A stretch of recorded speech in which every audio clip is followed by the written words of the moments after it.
A good day to all of you. Welcome to the show Living Multiculturalism with Mayank Bhatt.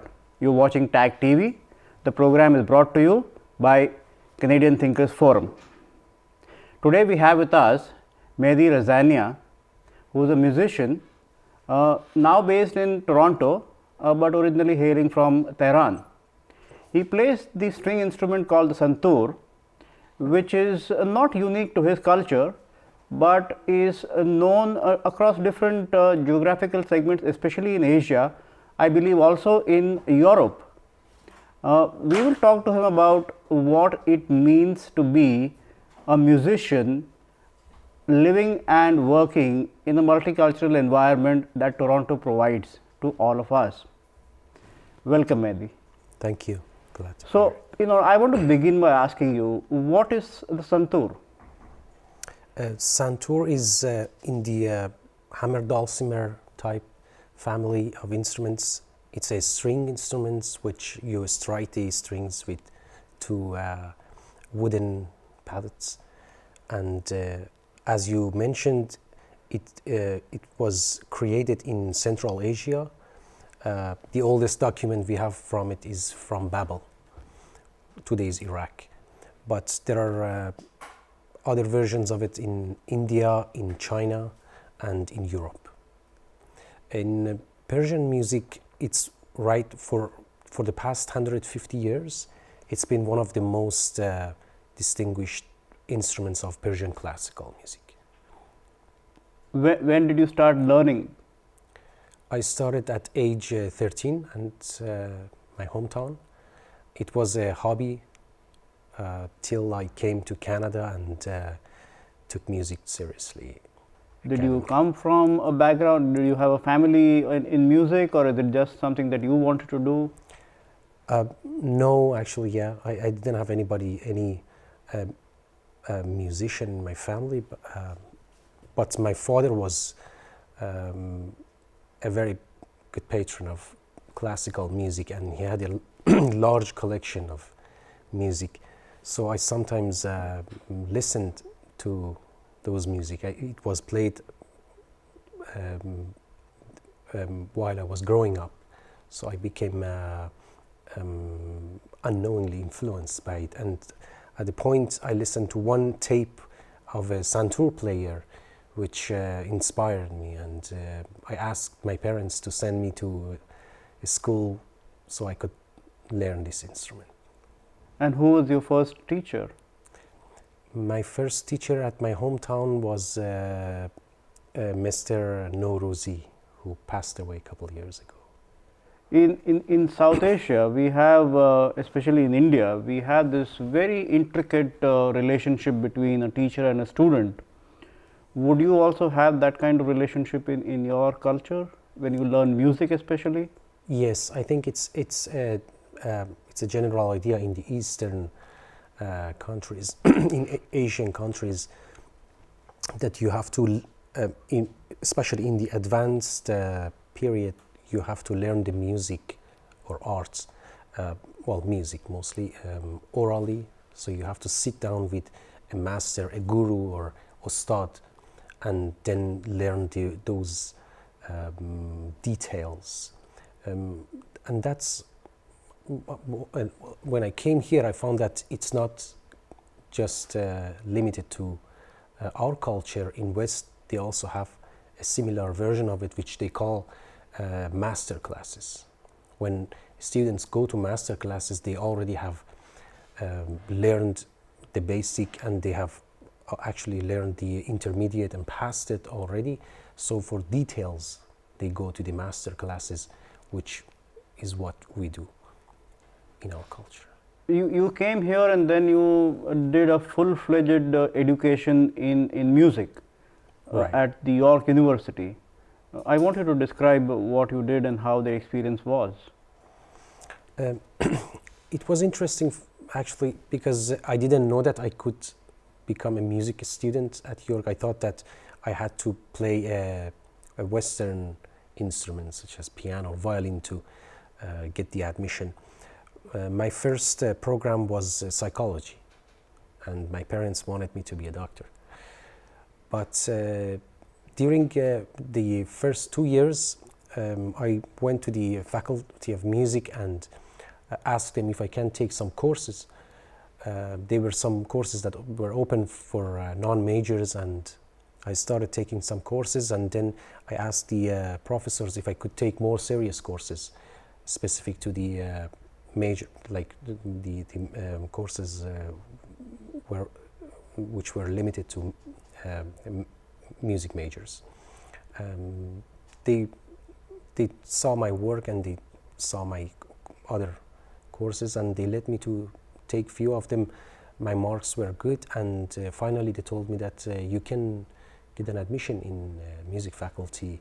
So I switched to music program and then continued from bachelor to master, and right now I'm in first year PhD. And you have been, I've participated in several of your performances where you have very distinctly tried to create a multicultural, for the lack of any better word, music, where you have elements of different cultures performing in together and creating a certain fusion, which is both original and very interesting. So, how did you come about doing that? I think it was a natural process. I grown up in York University. They're flexible in their program, and I took a lot of courses on music of different cultures: Cuban music, African music, Indian music, Arabic music, and I performed with a lot of musicians of other cultures, and I think I was influenced by it knowingly or unknowingly, and my academic education was focused on Western classical music, so that was a huge influence as well. But my instrument was Persian, so all these influences manifested themselves in my compositions, in how I play. Right now, my friends who are in Iran, they would say, they tell me the same thing. They say that your Santur playing is not as authentic as what we have, but it's interesting for them that there is another way of playing Santur, and it's actually not completely unique to my own. I've seen other people to have been exposed to other cultures playing differently as well, but I can describe it. Well, I didn't plan for it. It evolved. It evolved, and I always wanted to learn things, but at the end, I found that the best way of expressing your feeling in composition is that it becomes a natural process, not by force. So what has become of me is the product of this city and the culture that I've been living in. And would you say that in that process you have evolved as a musician? That you described that purists in Tehran don't feel that you are actually playing the right way Santur should be played. Mm-hmm. And I would imagine that any purist who looks at the musical composition that is done here in Toronto would not be extremely happy, because we are not completely purists in our approach to anything. Exactly. Whether it is writing, whether it is music, but I think we create an identity that is uniquely Toronto or uniquely Canadian, if I may say.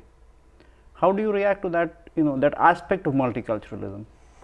I especially like the term you used as Canadian music. I think my Santur playing, especially, I call it now a Canadian Santur playing. If I want to, I can play authentic Persian music. I've studied extensively the repertoire of traditional music. But if I want to play my own music, I call it Canadian music. And it's, well, we have to know that music is, most people say that it's a universal language. It's not a universal language. Music is cultural. It's not natural. John Blacking, a great scholar, have a definition of music, which is a humanly organized sound. I found that this is the best definition of music, and so humans experience life differently. The weather, the climate, the food, and the way of life affect you, and in music you express those. So different periods, different geography, different weather would produce different music. And same as language, that we have similarities in language, we have similarities in music, but it's not the same. It could be completely different. Right now we can, by the work of great many scholars, we know that some elements that are preferable in one culture are not very likely in other cultures. So for me, that's why I decided to be just naturally absorb what is around me and what I have to express to show that what is actually inside me and what has been the experience of my life. If I have to try to be authentic as musicians are in Tehran or as musicians are in Austria, I would have not been honest with myself. And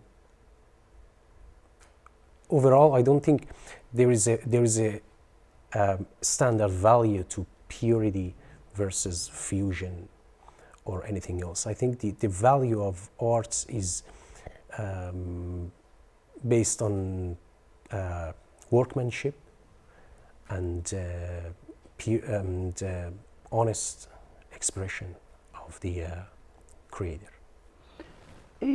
I want to take back to the conversation that we were having earlier, where you indicated to me that there is a tendency to divide music into East and West, and while music in the West has remained a solid composite identity, in the West there have become many identities. So when we talk of fusion music or Canadian music, are we identifying more with one genre or Western music, or are we talking about a completely different interpretation? The other question, and not related or perhaps related, is you said that music is not universal, but a lot of people, this is accepted wisdom, I would say, is that the two things that relate to every human being is mathematics and music. You don't need to have a language to understand each of these things, either of these things. So these are two different questions, but if you can combine the answer or answer them the way you think is right. Mm-hmm. Well, people state these feelings about universality based on what they have heard, not based on all the possibilities that there is. So if someone from Iran listens to a Fifth Symphony of Beethoven, it's a catchy sound, and he can absorb it and think, oh, that's similar, something similar to me. But I would challenge that person to listen to all Beethoven's works and see if he can absorb all those. There are string quartets in Beethoven's work which are very, very Western. If you take it to people of other cultures, I've seen that experience, that they cannot connect with it. So it depends what you've listened, and your statement is based on which albums or which repertoire you have listened. For your first question, right now the Canadian music is highly dominated by Western European classical music. Although, and I found that I could say that it's a little troubling, because people come to Canada from all around the world, and they try to be themselves. They try to contribute as well. But in music, if you're not Western classically trained, you found it much more problems than the someone who has come with Western classical music training. For example, look at the universities. If you're a virtuoso sitar player, or if you're a virtuoso oud player, and you come to Canada, there are only, I think, one or two universities that give you admission to take courses as a music major. The other schools are very conservative, and you have to know a Western instrument to be accepted as a music student. I think it's, well, Canada claims to be multicultural and accepts all the culture equally. In music, I can't claim that. And so your contention that in West the music remained united, and in the East it kind of disintegrated into different identities. Oh yes, that historically, when we look at Europe and Asia as the cradles of music cultures that we know, in West, in England and in, for example, France, music was different a little bit, but they had one similar system which they can communicate, and they could have a dialogue, so they could share their creations with each other, although there were some specific cultural details that separated European countries from each other. Folk music was different, but that similar system of Western classical music connected all these countries and musicians together. And beside that, there was no force to ban music in Europe, right? Courts was always supported the musicians. Church was a great sponsor and support to all those great musicians. A lot of them, such as J.S. Bach, always worked in church and was supported by church. In East, after the conquest of Islam, before Islam we had big empires such as Persian Empire. In that empire, there was no border, so people could freely travel, they could communicate, and we know that musicians traveled a lot, and they could play for different people, and people could accept and relate that music to their culture. So it wasn't a very, there wasn't very distinctive music cultures during the Persian Empire.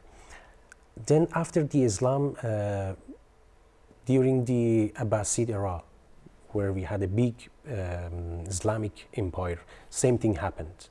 Musicians came to Baghdad and they communicated to each other. So we had one great core of one fundamental music, which is the mother of today's Persian music, Turkish music, and Arabic music. After that period, after that empire was collapsed, and especially after the colonialism of Europeans, borders separated people in Asia, and this communication became limited. So we were not able to communicate and share our ideas as Europeans did some 200 years ago. And that's why we see that right now Indian classical music is different than Persian classical music, and it's different from Arabic classical music, and it's different from Turkish classical music. We have 4 major classical music in Asia, but the roots are all the same. So in this way, if you put a Persian musician with an Indian musician, in a couple of weeks they could improvise together beautifully. But if you put an Indian musician with a Western classical musician, jazz player even, they found it very hard because the music culture is farther away from each other. So this political separation did some harm to the music of Asia, I believe. Or would you, I would tend to believe that because they were allowed to evolve separately, they kind of enriched themselves more, and they have their own distinct identities, rather than just have one overarching identity. Well, even within one system you could have distinctive identity. Right now in Europe, if you look at for example, even in contemporary classical composers, there is a slight difference between, for example, Danish composers and German composers. If you look at 20th century music, early 20th century music, there is a clear distinction between Debussy from France and Wagner in Germany. So although the musical system is the same, but the expression and the taste is clearly different. So it is possible to have one musical system and be able to communicate with each other, to take advantage of others' creation without losing your own identity. And that's why if you look at the folklore music of Central Asia, you see that there is a song in Turkey which is exactly the same in the middle of Iran, which is exactly the same in Tajikistan.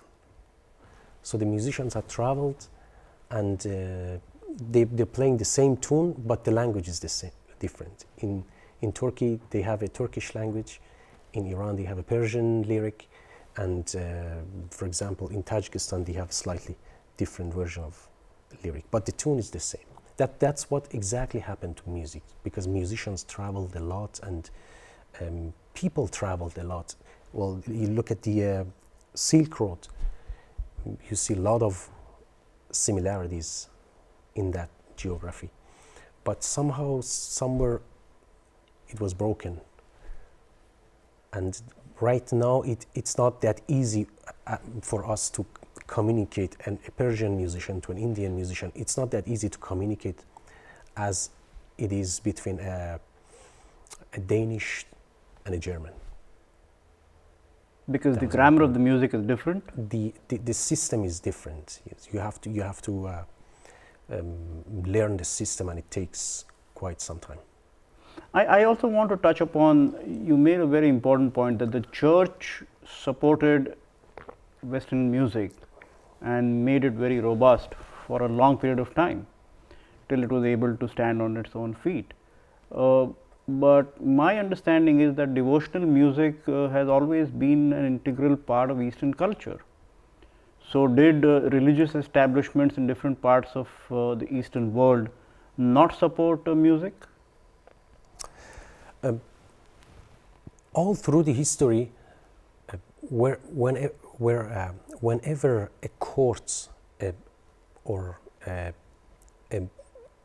religious institution has supported one kind of art, it has flourished much more than before that.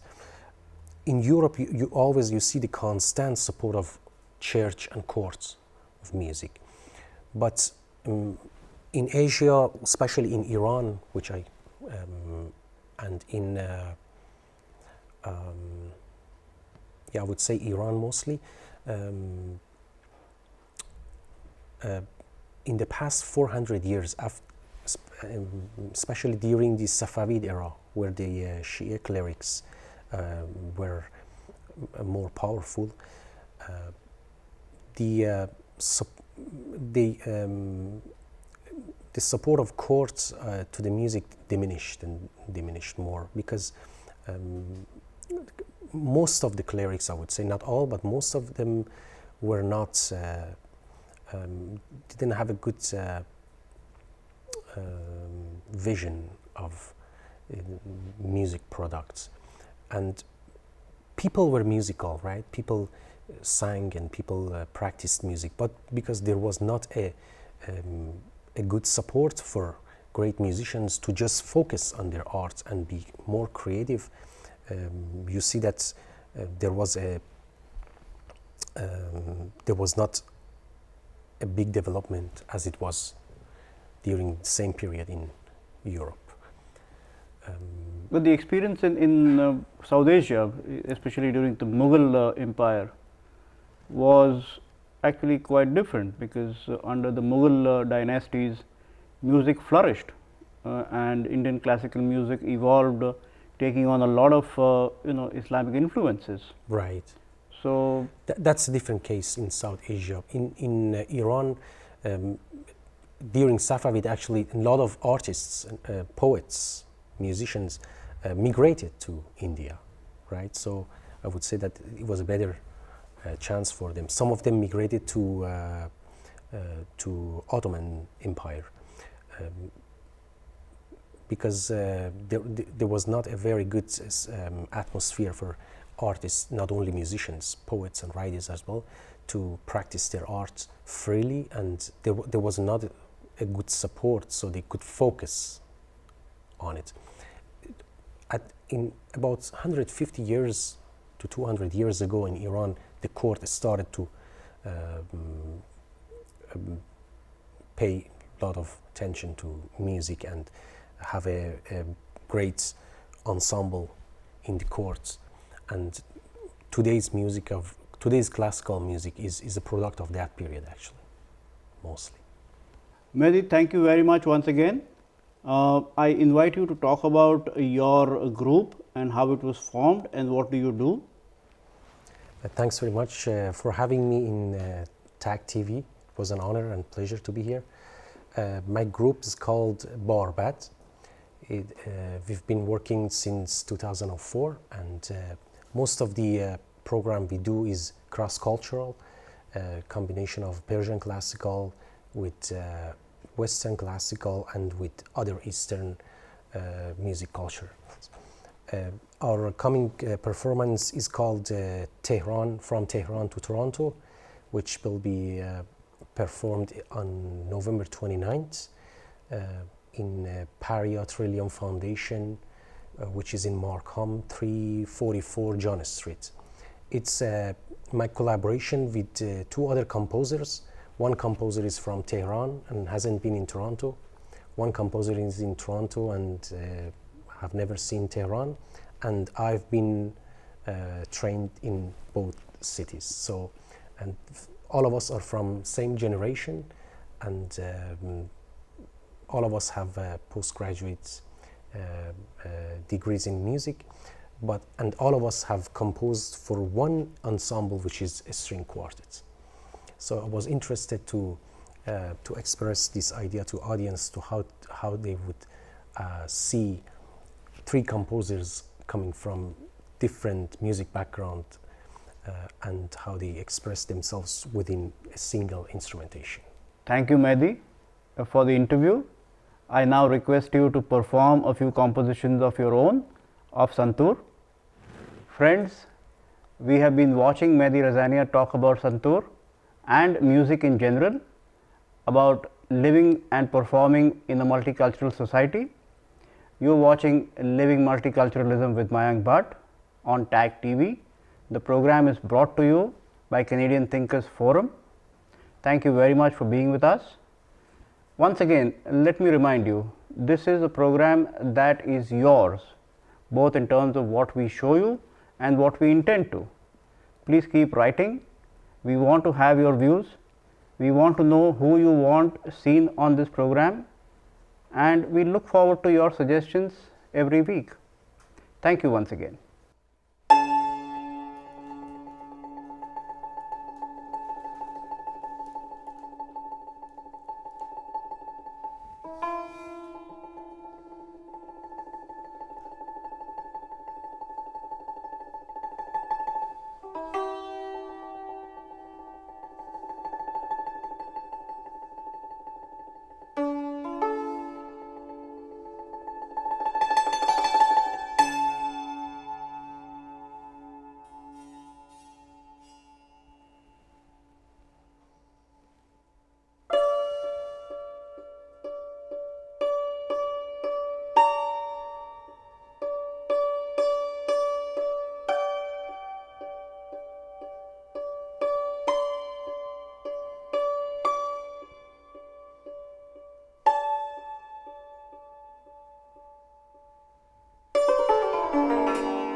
#1 multicultural channel. This is TAG TV.